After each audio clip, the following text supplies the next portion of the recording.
We shall now have a moment of silence, meditation, and prayers.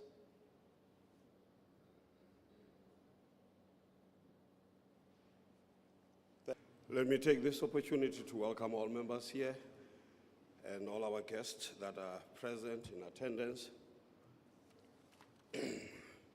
Honorable Mokoena, Honorable Khwabane, and Mukabela, the Honorable Deputy Speaker, the Chair of Chairs, as well as the Honorable Member, who is the leader of government business today, and all honorable members that are representatives that are in attendance today. In line with the agreement of the Multi-Party Whips Committee, all proceedings shall be suspended. Special Adjustment Appropriation Bill and the 2025-2026 Appropriation Bill. This implies that the business for the House today shall be the tabling of the 2024-25 Special Adjustment Appropriation Bill and the tabling of the 2025-2026 Appropriation Bill as required by Section 27, Subsection 2 of Public Finance Management Act Number 1 of 1999 and Rule 185, Subsection 2 of the Standing Rules and Orders, the 10th edition, 2022. We now proceed to motions. The Acting Secretary shall read Motion 1.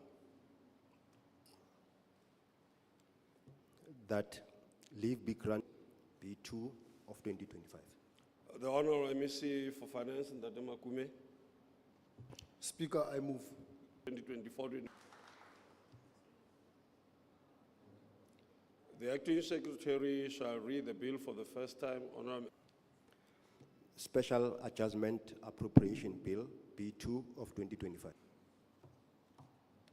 The Deputy Ateng Mona, members of the Free State Legislature, executive mayors, mayors and councillors, acting Director General of the province, heads of departments of the provincial and public entities, chairpersons of the respective provincial boards, distinguished guests, people of the Free State, esteemed ladies and gentlemen, Dumela, Goeiemiddag, good afternoon. Speaker, on the 3rd of March of 2025, the National Treasury issued a Gazette number 52207 of 2025, confirming the following: stopping of funds from the Human Settlement Development Grant, allocation of additional funds towards the informal settlements, upgrading partnership grantors, and allocation of additional funds towards educational infrastructure grant.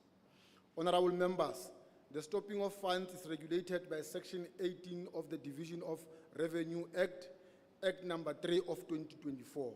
Whilstly the reallocation of the stop funds is done in terms of Section 19 of the same Act.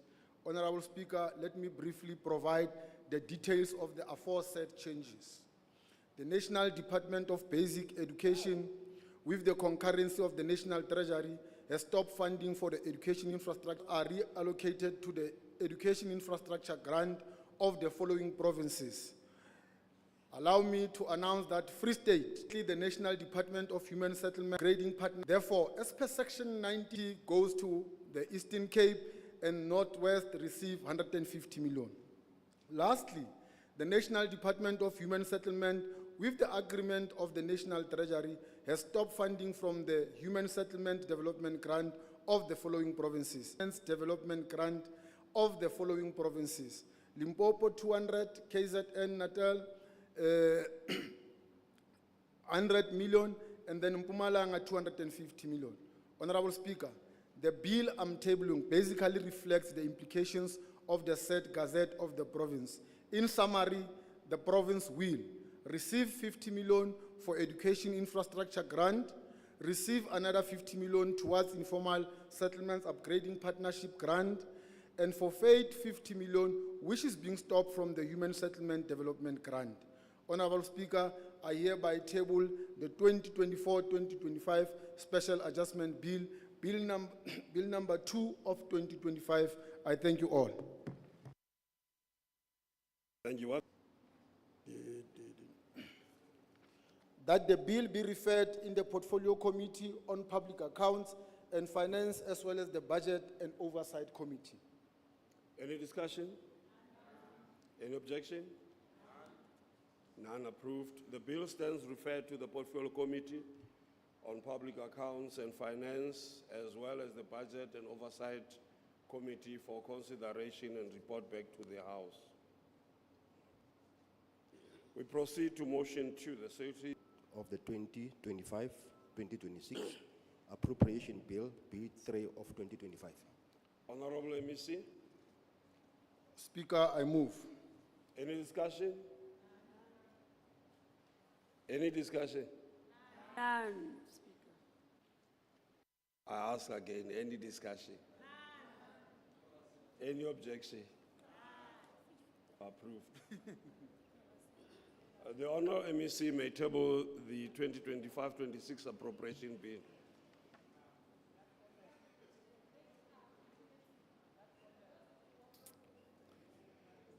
The Secretary shall read the bill for the first time.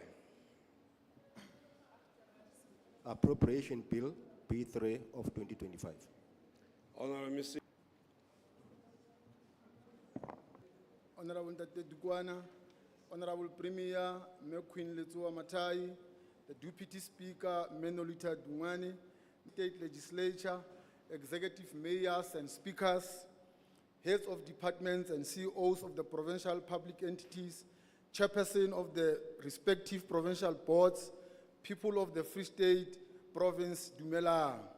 Honorable Speaker, it is both a privilege and great responsibility to stand before this august House today to present the following documents: the Appropriation Bill of number 3 of 2025, the People's Guide to the Budget, and the 2025-2026 budget. Even though rain must fall and every life is waiting to come out again, life is the same.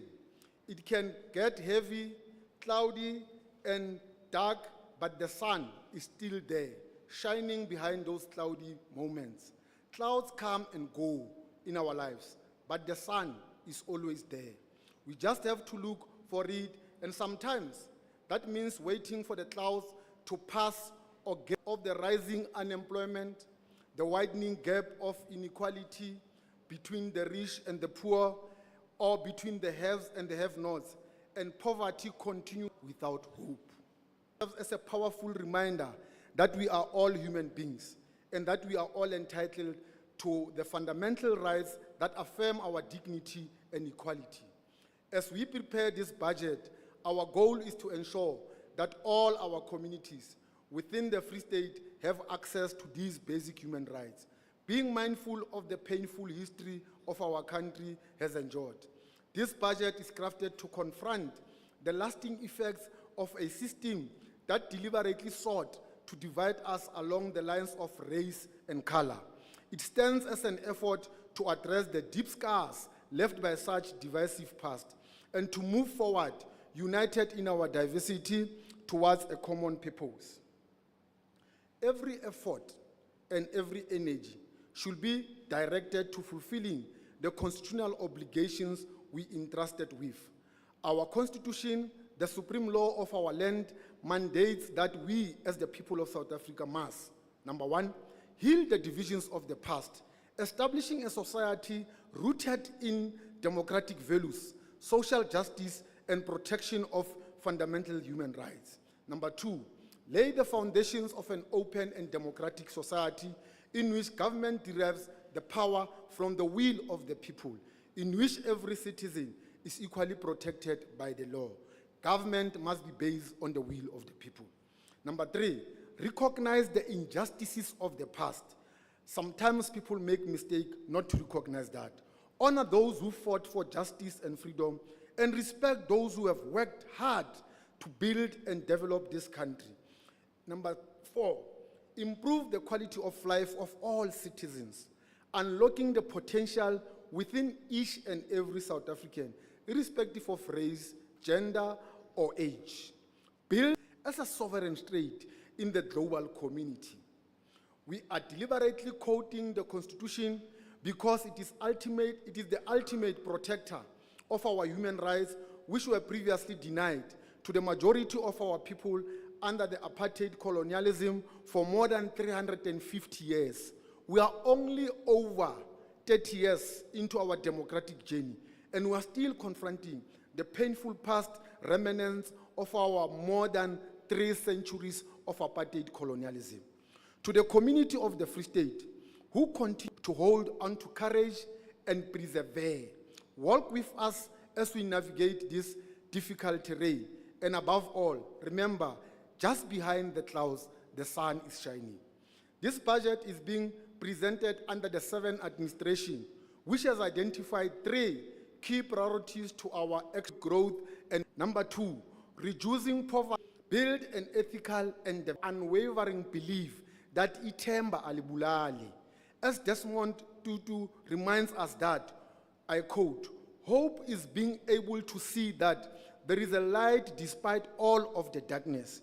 We firmly believe that after the storm, the calm will come. Difficult and turbulent times are followed by peaceful ones. Challenges are temporary and eventually lead of education has extended search for answers and solutions to current economic challenges using young minds of the province through grade 12 budget essay competition. This initiative has not only fostered critical thinking, but has also of their own province. The competition was open to all learners across the Free State province, with each school selecting their top 3 participants. In this year's competition, we had the privilege of seeing representation from our 4 districts, except for Lejweleputswa district. A total of 8 schools and 27 learners participated in this remarkable event. It is with great pride that I announce the learners. Ke kopa mona re dumedise Ausi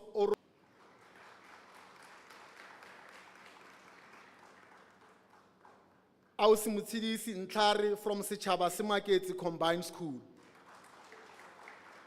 Nthabiseng Sompani from Maralaneng Secondary School. Lehlonono Chabalala from Matwantwang Secondary School. Musimanyane, honorable members, the Semaketse ke kopa o eme hape go fe lehlaso le monate.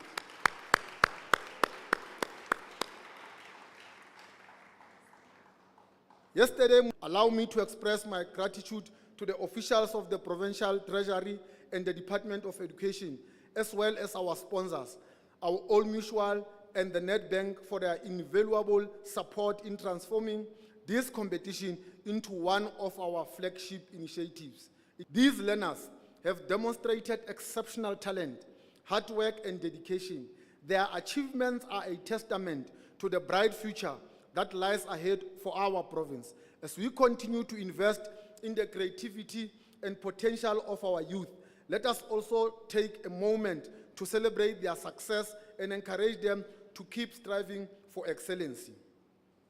Honorable Speaker, the tabling of this year's budget is largely influenced by major developments in the global, domestic, and provincial economies. Please allow me to inform this Honorable House about these some of the vital developments.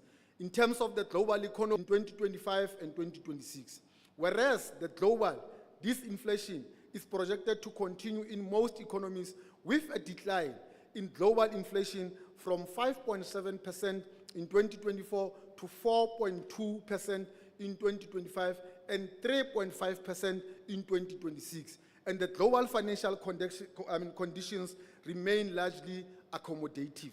However, this positive global outlook is highly vulnerable to certain downside risk, tensions, and protection and elevated policy uncertainty from the trade and fiscal fronts globally. At home, the economic outlook for the South African economy is mostly positive. For instance, our real economic growth, 0.1% in the third quarter of South African economy grew by 0.6% in 2024. The IMF further projects a modest growth of 1.5% of the South African economy and a repo rate of 7.5%. The sun is still shining. Our labor market dynamics, the latest quarterly labor force survey from Stats South Africa reveals a slight decline in the official unemployment rate by 0.2 percentage points, as the unemployment rate falls to 31.9% in the fourth quarter of 2024 and from 32.1% recorded in the third quarter of 2024. Nevertheless, the continued efforts of the national government to implement effective policy reforms, which includes intensifying public eradicating load shedding, improving SOEs operationally and financial performance, deepening private-public partnership, reduce the fast-growing fiscal debt, the debt servicing costs, and public sector wage bill, aggressively promote tourism and attract long-term foreign direct investment, are anticipated to improve the South Africa's economic, labor, and fiscal outlook in the near term. At the provincial outlook, Honorable Speaker, coming closer to home, the outlook for the province is positive, albeit from a low base. The Free State economy is expected to grow from the 0.6% recorded in 2024 to about 1.6% in 2025, followed by 1.7% in 2026. This anticipated growth is expected to be buoyed by improved performance from the agriculture, finance, trade, and construction sectors. On labor market dynamics, the latest QLFS report from Stats SA shows a quarterly increase of 1.9 percentage points in official provincial unemployment, standing at 37.9% in the fourth quarter of 2024 compared to 36% recorded in the third quarter of 2024. Honorable members, we are convinced that the prevailing economic, fiscal, labor market, and socio-economic challenges in the province will improve remarkably in the near term due to the strong political willingness and demonstrated effort by the provincial government to ensure the proactive implementation of economic reforms and investment plans outlined by the Honorable Premier in her recent State of the Province address last month, mostly notably the implementation of the aggressive infrastructure investment to improve the deteriorating road networks and water infrastructure to improve service delivery, revitalize the operational and financial capacity of our existing SEZ to support industrialization and attract foreign investors and local investors to promote the province as a viable tourist attraction and industrial site, adopt accountable public governance. Undoubtedly, our genuine intent to enforce the realization of these policies will not only make the lives of our people better, but also create a conducive environment for job creation, productive economic growth, inclusive economic development, and improve in the general welfare of our people. The cost containment measures, one of the critical issues. Honorable Speaker and honorable members, since the 2008 and 9 financial year, cost containment measures were introduced by National Treasury to national and provincial government departments and entities in compliance with the Public Finance Management Act of 1999. The primary objectives of the cost containment measures is to curtail non-essential expenditure, directing savings towards critical service delivery areas. Honorable Speaker, in the light of the current fiscal constraints, our province remains steadfast in adhering to cost containment measures. We continue to closely monitor our compensation of employees' spending, and we are committed to addressing any fiscal leakages and inefficiencies identified within the system.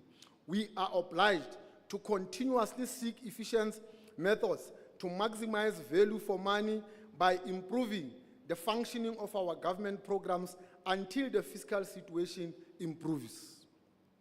Honorable members, it is also vital that all provincial departments and entities continue to improve system efficacy or efficiency, the departments and entities must review their respective organizational structure, and the Premier must give a date that give a deadline on this issue of the organizational structure.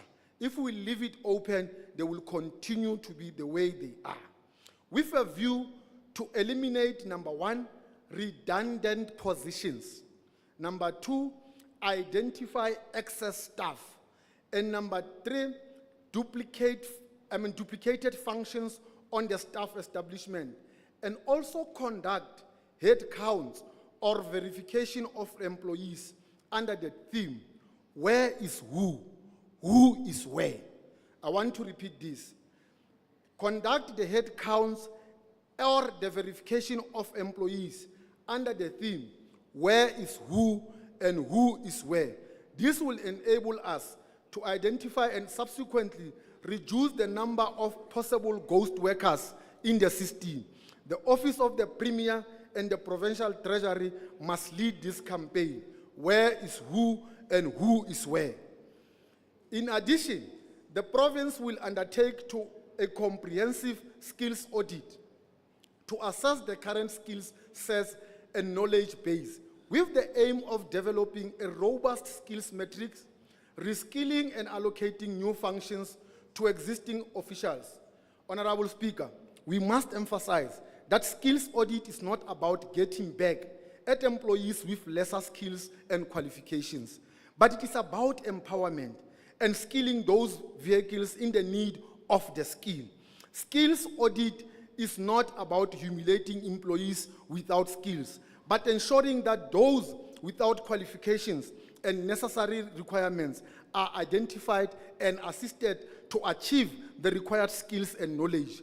The unions must be engaged meaningfully to understand that skills audit is not the enemy of the workers, but a friendly tool to empower the workers.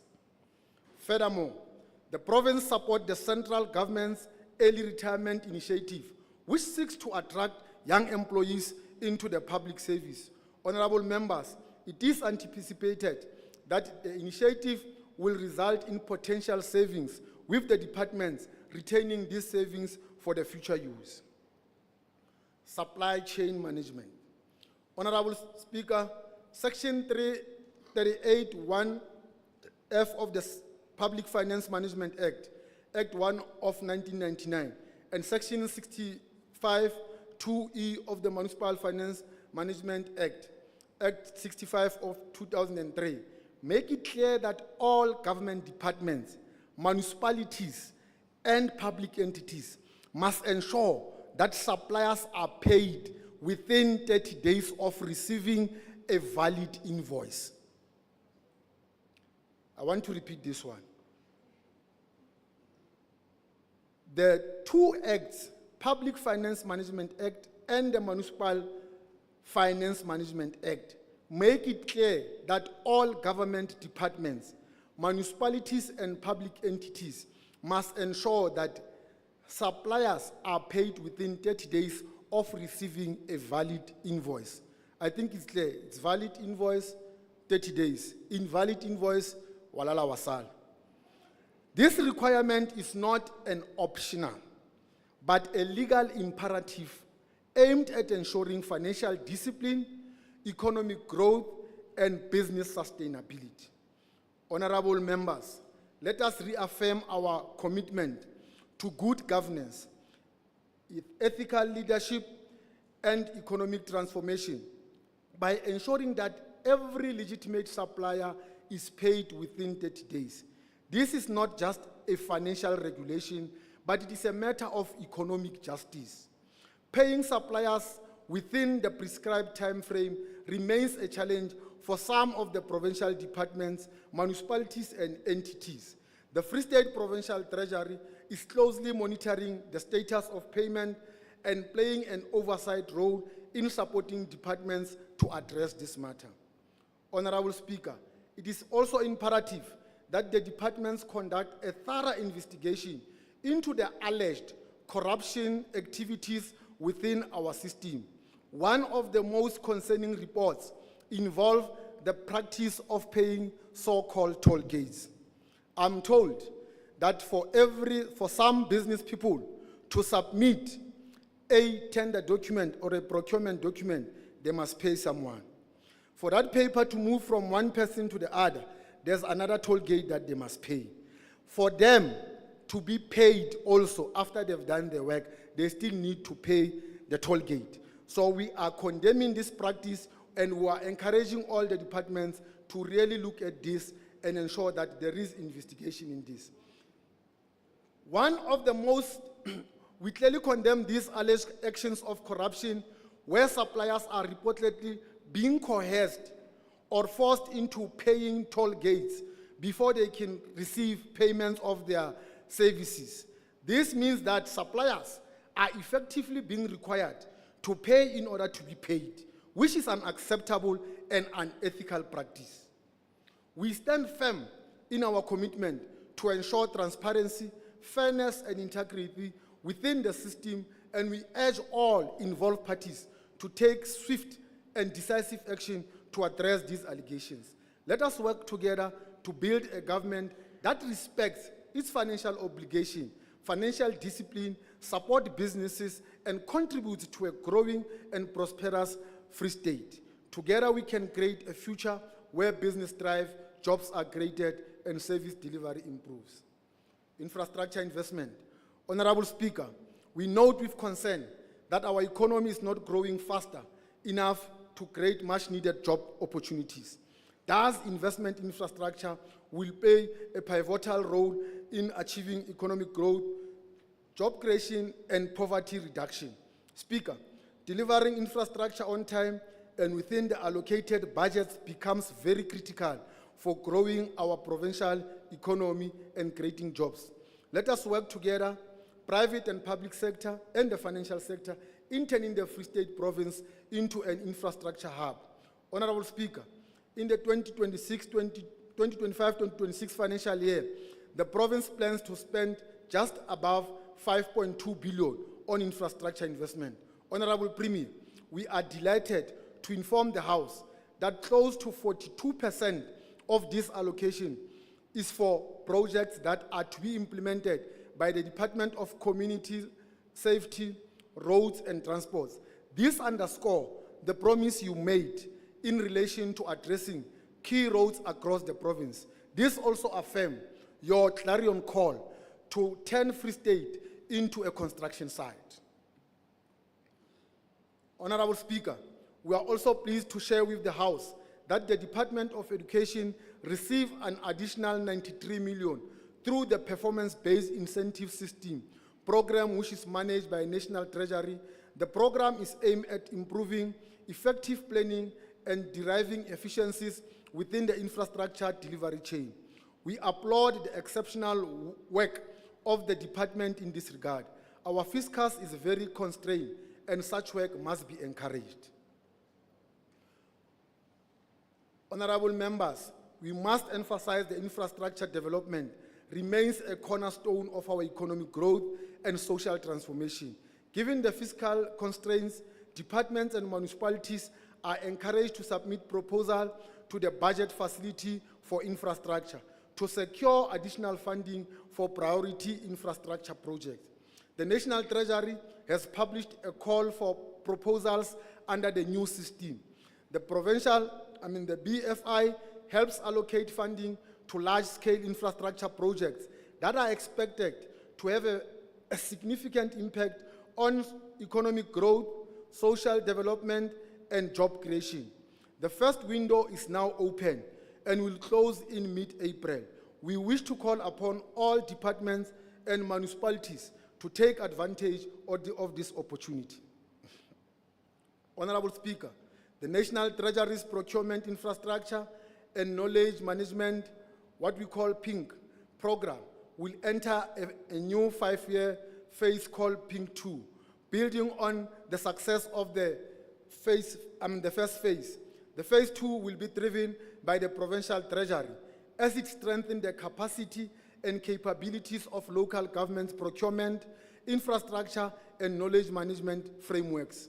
all aim at improving governance and service delivery in the local sphere, particularly piloted municipalities, the municipality of Tsolopele, Setsoto, Metsimaholo, and Mukaga. We look forward to a sustained and successful partnership with the Swiss State Secretariat for the Economic Affairs and National Treasury as we build a capable, ethical, and developmental states under governance. Honorable Speaker, we are pleased to report that all provincial departments and entities submitted the documents related to the annual financial statements in terms of Section 40 and 55 of the PFMA by the end of May 2024 to the Auditor General. We are also delighted to announce that for the first time in 9 years, the provincial PFMA audit outcomes did not have any adverse or disclaimer audit opinion. 10 of the 13 provincial departments, including the provincial legislature, were able to either a clean or unqualified audit opinion for the 2023-2024 financial year. The audit outcomes for the 2023-2024 financial year again showed a slight improvement for the provincial treasury, provincial legislature, and the housing fund, obtaining clean audit opinions with the sports, arts and culture and recreation, as well as human settlement, improve for a qualified audit opinion to an unqualified with findings. Free State Development Corporation also improved from adverse to a qualified audit opinion. Honorable members, progress has been made in strengthening good governance and sound financial management practices in the provincial spheres of government. The number of disclaimer, adverse qualified audit report paragraphs of the PFMA auditees over the past 5 financial years reduced from 47, 2018-2019 to 24, 2023-2024, a reduction of 49%. Whilst the number of non-compliance with legislation paragraphs in the audit reports decreased from 160, 2018-2019 to 102, 2023-2024, representing a decline of 36%. Honorable Speaker, we also note some improvements in the unwanted expenditure. However, the performance is still at an acceptable level, and we want to encourage departments and entities to do more to cap this anomaly and work towards finalizing accumulated outstanding investigations. Honorable Speaker, we will continue with our monitoring and oversight activities in this regard and work with departments and public entities to strengthen good governance and sound financial management practices to improve the audit outcomes by invoking Chapter 18 of the PFMA. Honorable Premier, the Provincial Treasury has actively monitored and enforced the implementation of the risk-based internal audits within departments and public entities to assist in the identification of the weaknesses in the financial management, procurement, operational processes, and prevention of irregularities and fraud. We must also acknowledge the significant work of the governance structures such as audit committees, risk management committees, and audit committee chairpersons forum for assisting in improving provincial audit outcomes through their independent oversight roles. We expect this to also happen soon in municipalities.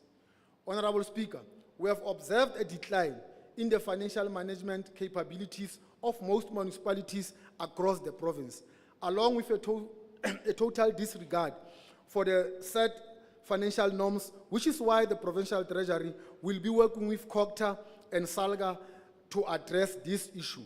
The Office of the Auditor General, South Africa, has highlighted that 2022-2023 audit opinions have been stagnated in the most recent municipalities' audit results. During this term of office, we will intensify assessment and actions on the 22 delegated municipalities. We will work with Auditor General to enable municipalities to improve their capacity to meet their financial obligations and commitments. By doing this, we will ensure that they improve their communities with services.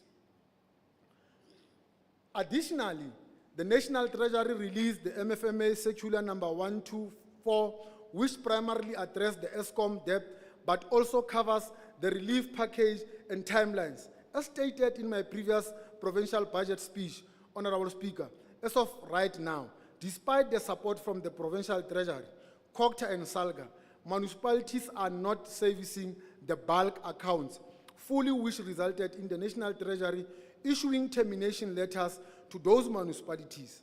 We will want to pledge that we will double our efforts to reduce unnecessary and inefficient spending by municipalities and entities.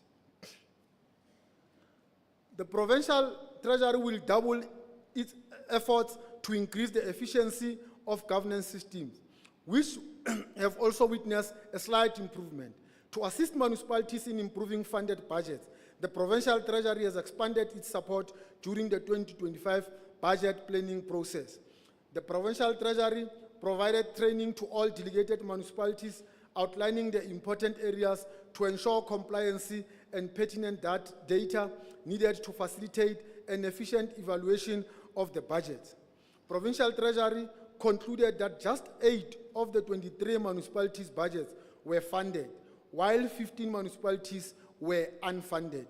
Based on the assessment of municipal standards charts of accounts data, strings uploaded to the Go Muni portal by municipalities.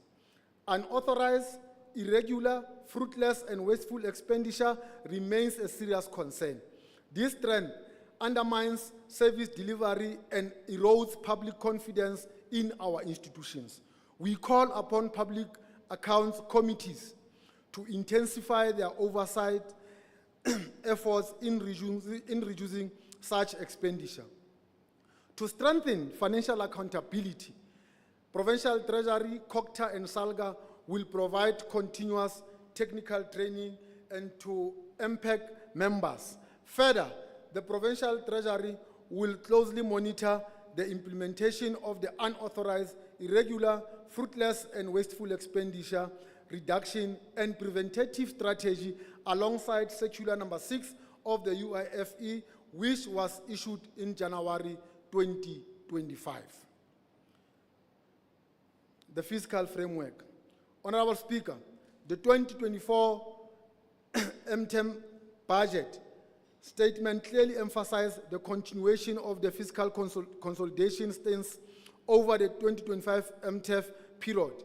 The Minister of Finance went into detail explaining the need to contain the growing government debt and the related debt service cost, which is estimated at 388 billion in 2024-2025.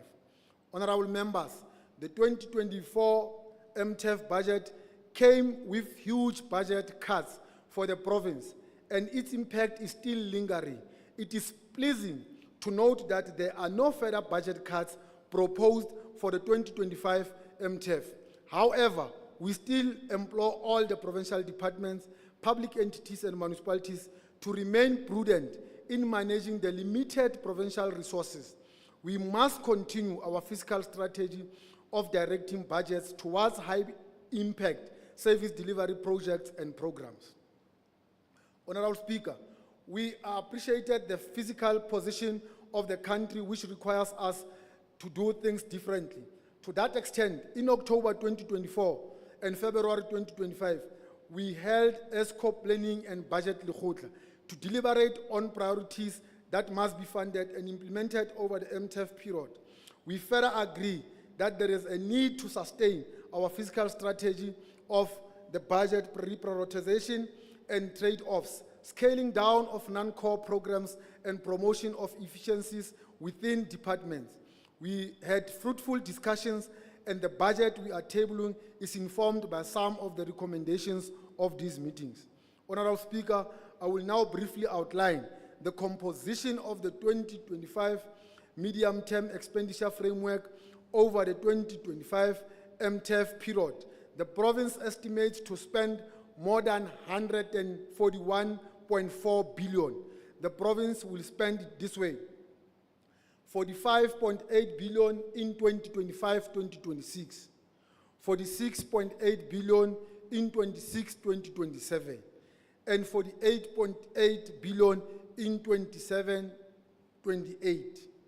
Honorable Speaker, the 2025-2026 Provincial Fiscal Framework, which amounts to 45.8 billion, is constituted by equitable share, conditional grants, and provincial owned revenue. The allocated equitable share for the 2025-2026 financial year amounts to 34.8 billion, which is an increase of 5.2% when compared to the last year financial allocation. Our conditional grants receipts total of 9.8 billion, an increase of 0.9%. Lastly, the estimated provincial revenue is estimated at 1.2 billion, which is a decline of 3.3% when compared to the last financial year allocation. This decline is due to the upward adjustment implemented in 2024-2025 adjustment budget. The equitable share. Honorable Speaker, allow me to briefly unpack a few changes that impacted our provincial equitable share allocation. Firstly, our provincial equitable baseline, as estimated through the 2024 MTEF allocation, is adjusted downward by 430.3 million over the 2025 MTEF period due to the updates of the provincial equitable share formula. Specifically in 2025-26 financial year, the decline is 64.1 million.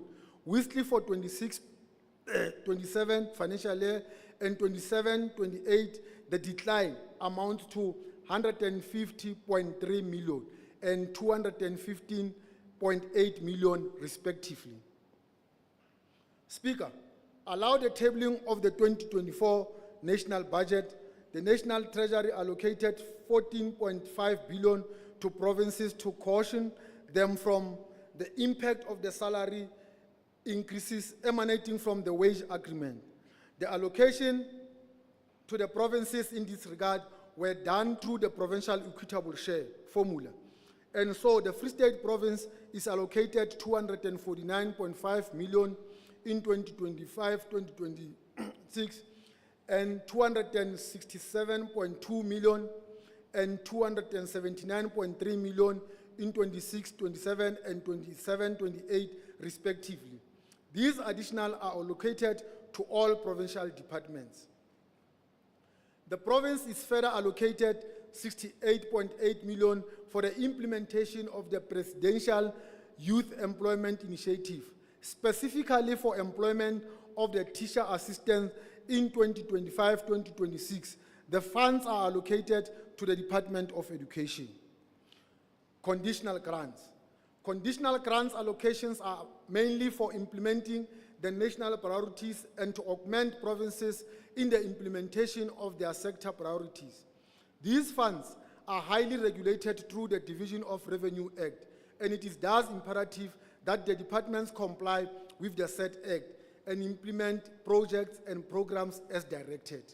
Speaker, in the 2025 MTEF period, I heard the province has allocated more than 28.7 billion to implement the key socio-economic programs and projects.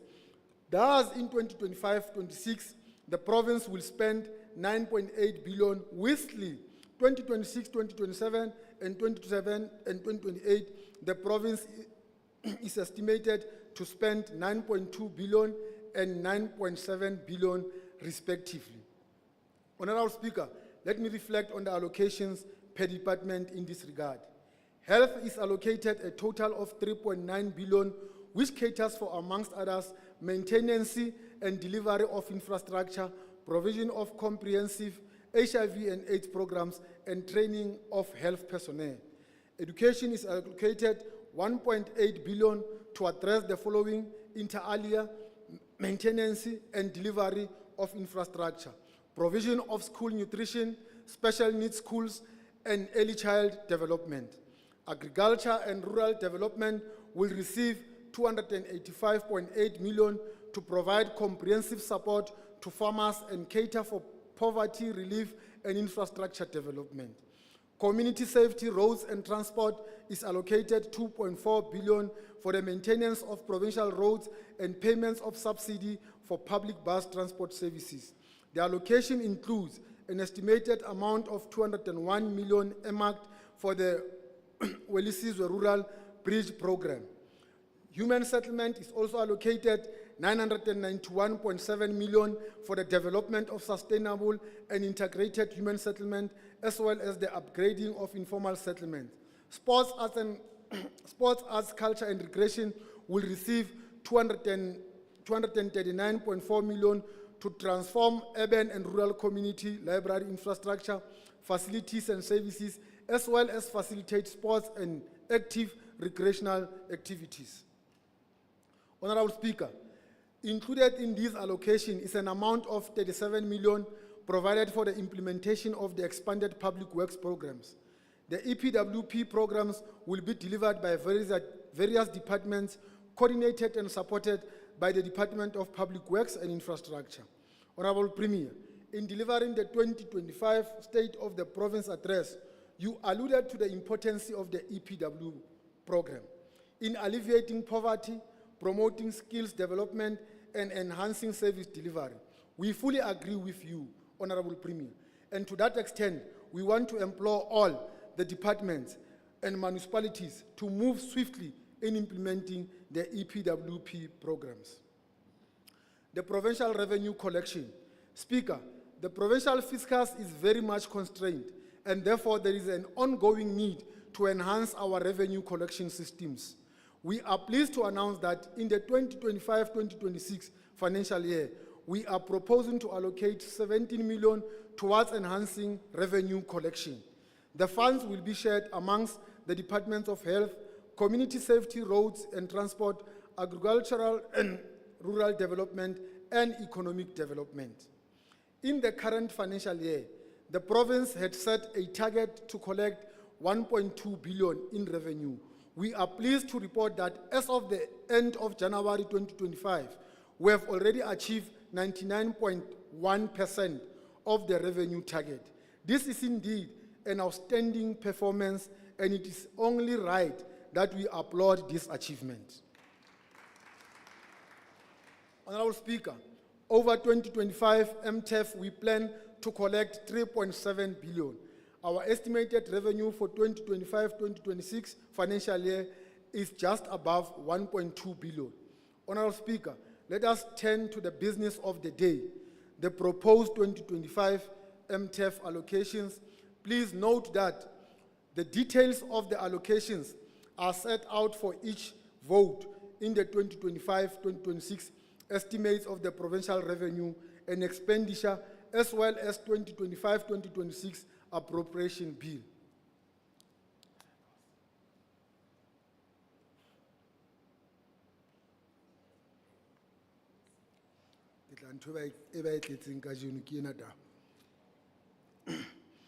Honorable Speaker, we are certain that everyone will agree with me that the drafting of 2025 budget has been a challenging exercise, made even more difficult by the constrained fiscus. There are still fiscal headwinds ahead of us, occasioned by, amongst others, the need to limit the growing debt service cost. In tabling the 2025 budget, the Minister of Finances emphasized the need to manage the debt and budget deficit by restraining spending and maintaining stable tax collection. He further alluded, I quote, "A vital debate about which policies to fund and how to fund them, about which priorities to pursue now, and which ones we may need to delay in context of our limited resources." The reality, close quote. The reality we face, Honorable Speaker, is that our province must strike a delicate balance between investing in initiatives that promote economic growth and protecting the essential frontline services. This balance is crucial as we strive to achieve the objectives outlined in the 2024 to 2029 Medium-Term Development Plan. Honorable Speaker, the budget we are presenting today is informed by various consultations as guided by the budget process. The budget is thus shaped by deliberations of sectoral meetings at the national level, the Technical Committee on Finances, the Budget Council, the Budget Forum, the cabinet meetings that provided involved premiers and MECs for finances, responsible for finances from various provinces. Honorable Speaker, in preparation for this budget, we've engaged in a series of comprehensive provincial deliberations. These included, among others, the October 2024 ESCO Planning and Budget Lekgotla, the Provincial Medium-Term Expenditure Committee meetings, and the National Benchmarking Exercise chaired by the National Treasury. Additionally, we held the February 2025 ESCO Planning and the Budget Lekgotla, culminating in the final discussion with the ESCO Council of the province. These deliberation processes were vital in ensuring that we align our fiscal priorities with the needs of our communities while also adhering to our national guidelines and best practices. Honorable Speaker, now turn our attention to the proposal allocations for the 2025 MTF. The details of the specific priorities to be implemented through these allocations will be presented by the esteemed colleagues in their respective budget vote speech. These allocations are carefully crafted to ensure that we meet the pressing needs of our province while advancing the strategic objectives of our medium-term development plan. We look forward to valuable contributions of my colleagues as they outline the details of their departmental priorities. Allocations, we have done them as per cluster. Social sector. Honorable Speaker, the department responsible for frontline services will spend more than 109.7 billion over the 2025 MTF period. These departments are responsible for the delivery of key services such as the provision of quality health care service, education and training, social safety net, and the strengthening of the social cohesion programs.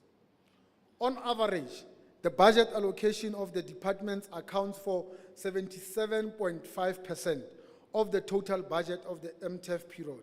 Speaker, the province remains committed in protecting the frontline services, whilstly trying to balance the need to grow the economy. The Department of Education, Dr. MEC Mabuye. Education is allocated 18.8 billion in 2025-2026, the 19.6 billion in 26-27, and 20.4 billion in 27-28. In total, the department is estimated to spend more than 59 billion over the MTF period ahead. The budget funds the following priorities amongst others: early childhood development, funding public schools, including special schools, funding independent schools, maths and science programs, pre-grade R development, teacher development, maintenance of schools, hostel programs, support to secondary schools, expanded public works program, cautioning of the budget pressures emanating from the wage agreements. Honorable Speaker, we applaud the Department of Education, the 2024 and the 2024 matriculants for their excellent achievements in the 2024 matric results. Let us never forget the powerful and encouraging message of our former president, Mr. Nelson Mandela, and I quote, "Education is the most powerful weapon which you can use to change the world," close quote. Indeed, honorable members, the Department of Health, Honorable Mahlatsi, the Department of Health is allocated 14.1 billion in 2025-2026, 14.7 billion in 26-27, and 15.4 billion in 27-28. In total, the department is estimated to spend just over 44.3 billion over the 25 MTF period ahead. The following key priorities are amongst others that are funded over the MTF period: medicine and medical supplies, laboratory and blood supply services, food services and relevant supplies, maintenance and revitalization of infrastructure, emergency services, expansion of ART program, medical depot, training of medical personnel, stroke medical specialists, modernization of health services, training and development component, the creation of work opportunities through expanded public works program, cushioning of the budget pressures emanating from the wage agreements. Honorable Premier, the provision of health, of the quality health care services can never be compromised. We must confirm that we fully support the initiatives we have taken to ensure that this noble vision is achieved. This budget is fully supportive of this endeavor. Speaker, close to 31% of the 25-26 budget is allocated to the Department of Health. We are very clear and determined to achieve access to quality health services for all. The Department of Social Development.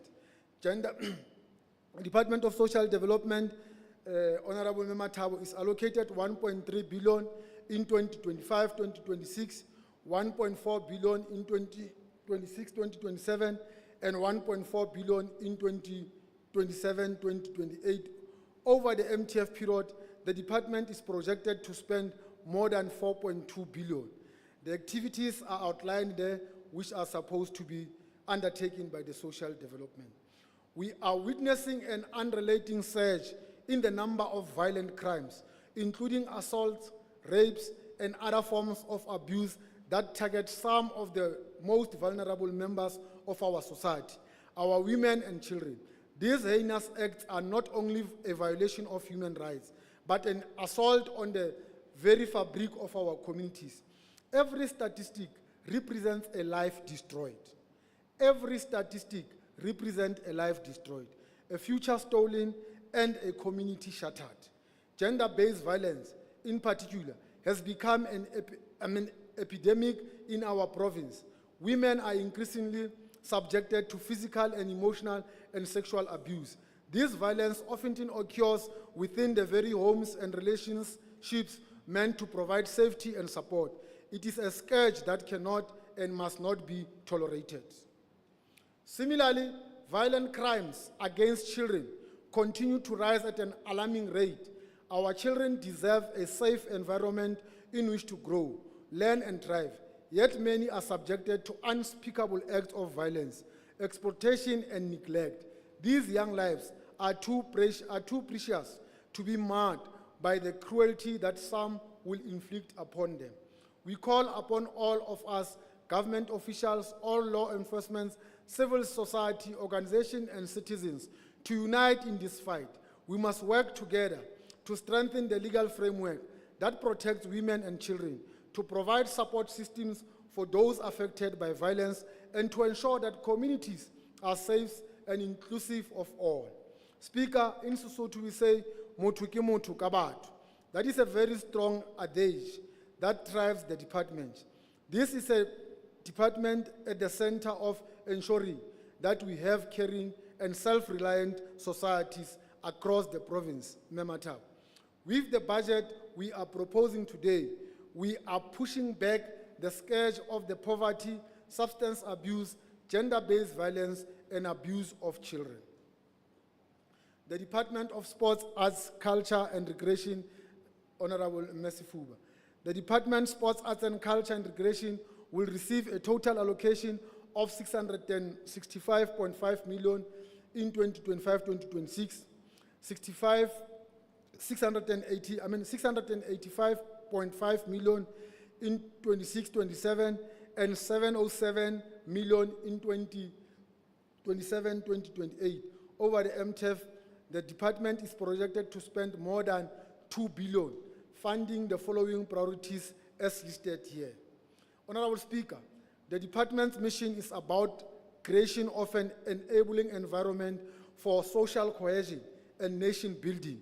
We want to encourage all the relevant stakeholders to hold hands with us and work towards a nation building. Speaker, without social cohesion and nation building, our society will fall apart.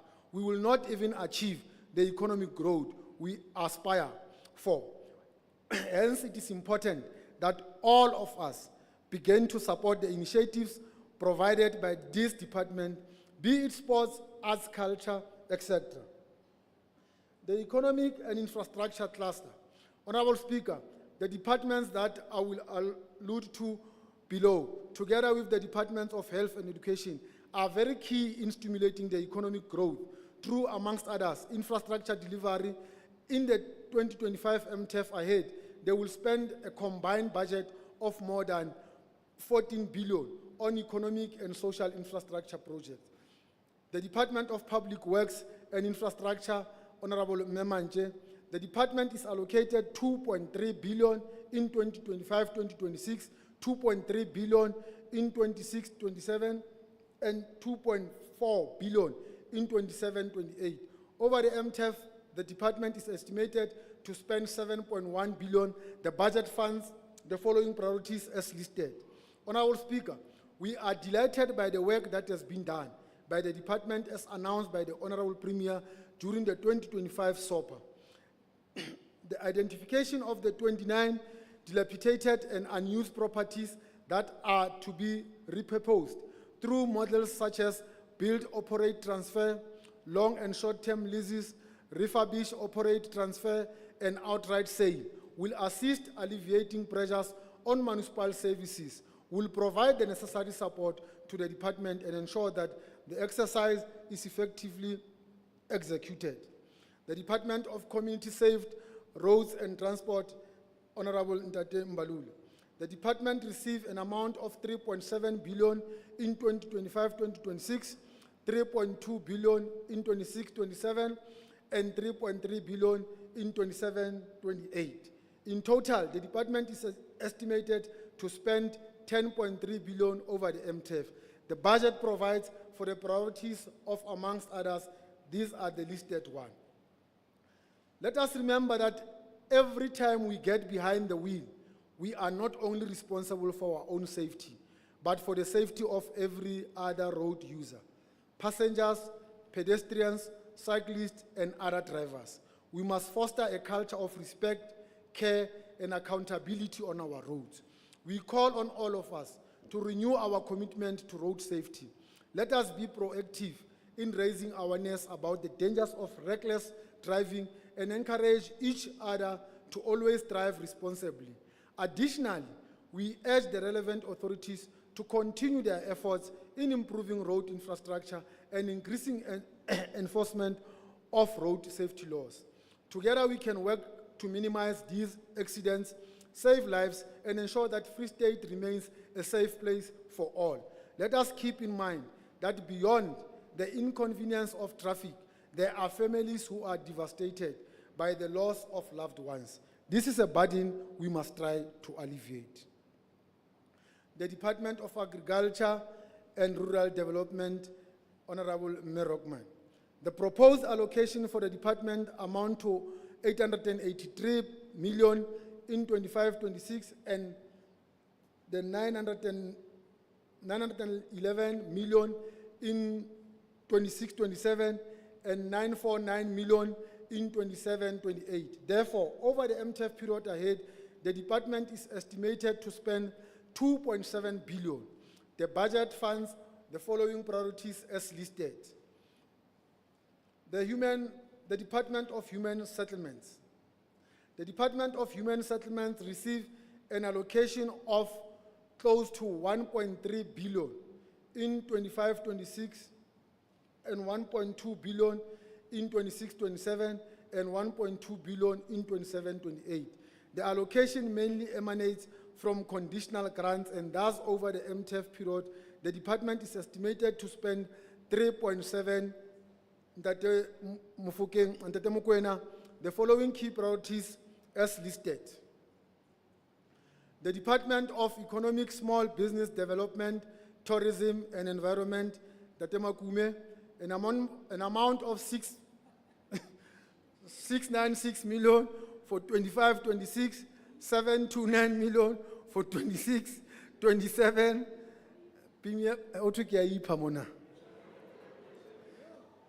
752 million for 27-28. Over the MTEF period, the department is estimated to spend 2.1 billion. The following key priorities, amongst others, are funded. The above-mentioned allocations, including the transfer to the provincial public entities. In 2025-2026, the Free State Gambling, Liquor and Tourism Authority is allocated 103.7 million for operational costs and regulatory functions, with Limaluti Apofung SEZ 40 million, and FDC will be only allocated an amount of 6 million, as it is expected that the entity should be self-sustainable. Wabona ke iphanyana. Office of the Premier, ke a o fa jwale.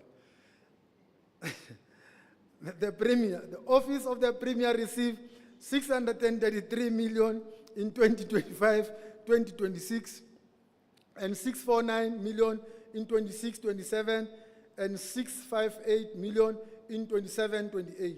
Over the MTF period ahead of the Office of the Premier is estimated to spend 1.9 billion. The following key priorities as listed are mentioned.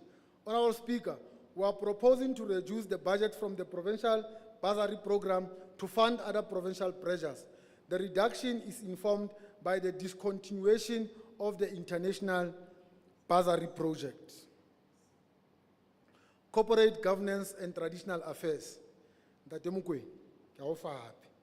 Is allocated 447 million 25-26 and 462 million 26-27 and 478 million 27-28. Over the MTF, the department is expected to spend 1.3 billion. The following key priorities, amongst others, as listed, are funded. Honorable Premier, your directives relating to the district development model are very clear, and we have succinctly explained the importance of integrated planning across the spheres of government. We stand firm in supporting the DDM and call on all relevant stakeholders to start implementing the model in their respective plans. The Provincial Treasury, Tate Maku. The Provincial Treasury is allocated 383 million in 2025, 398 million in 26-27, and 413 million in 27-28. In total, the Provincial Treasury is estimated to spend 1.1 over the MTF period. The budget funds funding the following priorities. Honorable Speaker, our partnerships with the, amongst others, the Association of Certified Fraud Examiners, the South African Institute of Chartered Accountants, and the South African Institute of Internal Auditors, and the South African Revenue Services remain steady, and we appreciate the work aimed at strengthening governance in our departments, public entities, and municipalities.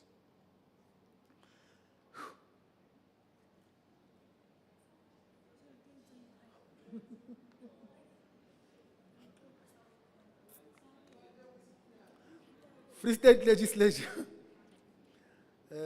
but we are through the Honorable Speaker and the Democracy.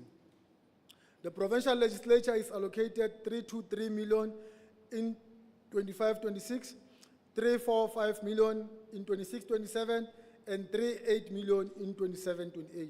In total, the legislature is estimated to spend just 1 billion over the MTF period ahead. The work of the provincial legislature, as always, is commendable. The active oversight role played by the legislature, especially on financial and non-financial matters, is very crucial in ensuring that we attain fiscal sustainable for the province. Honorable members, the MECs of the above-mentioned provincial departments will elaborate on how their departmental allocations are aligned with our shared priorities, how funds will be allocated to specific programs and projects.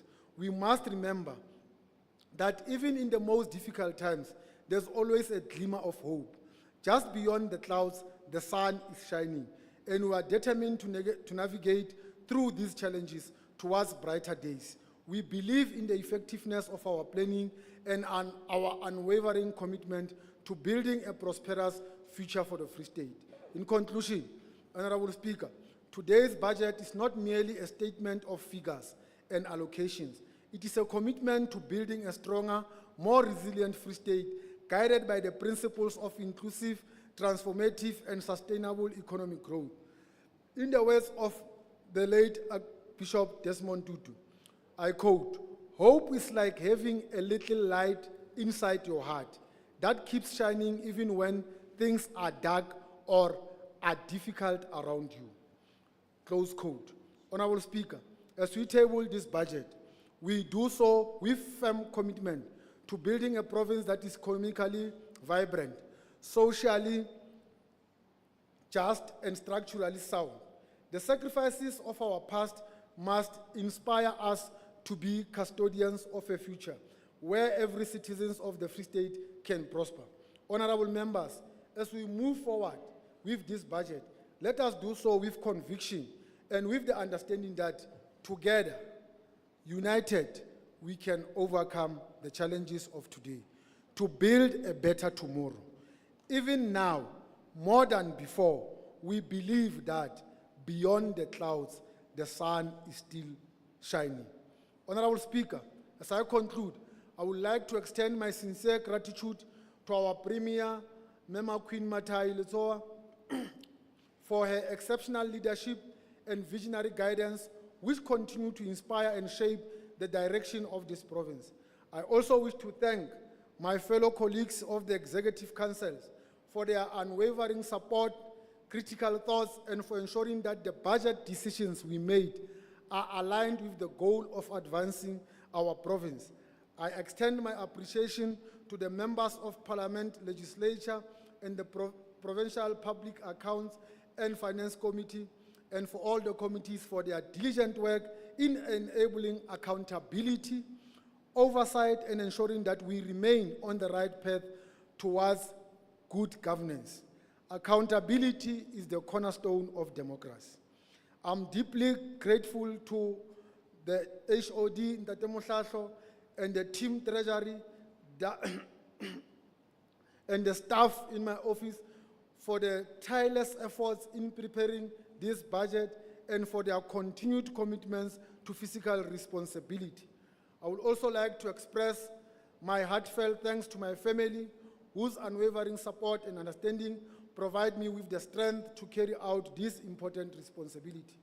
Let me also take a moment to express my sincere gratitude to all the people of South Africa, particularly the people of this province, for their continued patience, understanding, and resilience. Your tolerance and support during these trying challenges and challenging times are deeply appreciated.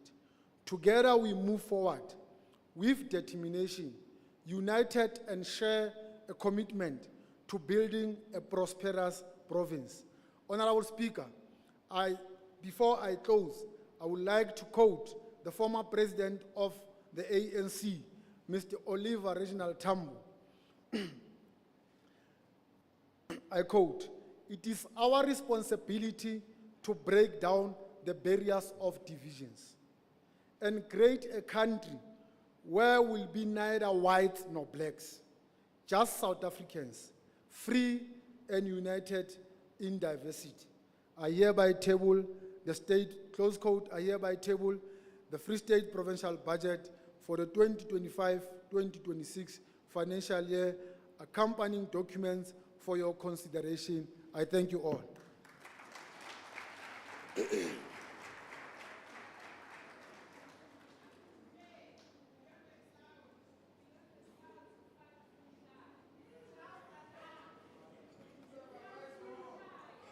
What does the Honorable, I'm not going to call any order to all of you. You know what you need to do. What does the Honorable MEC propose?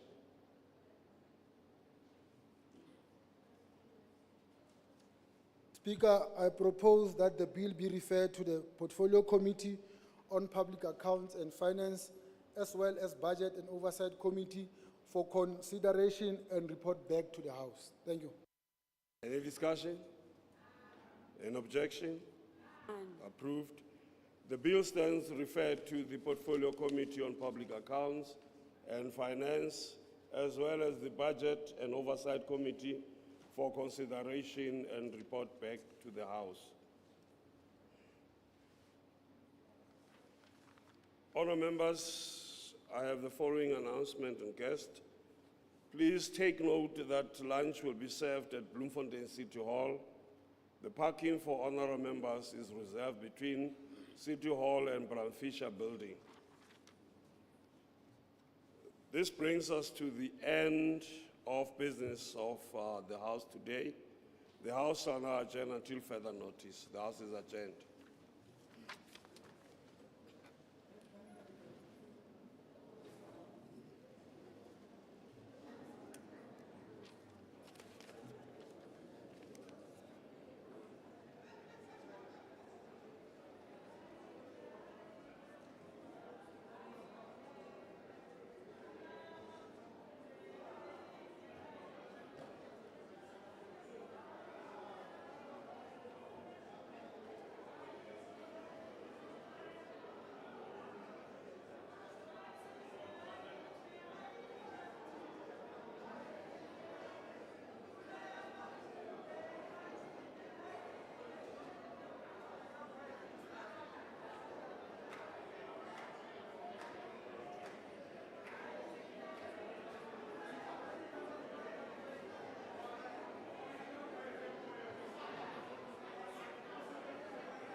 Pula ya makume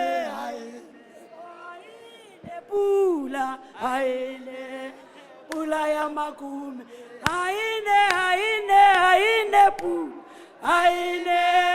pula ya makume dielele pula ya makume pula la ge le babedi ge le ba gago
Phakamisa.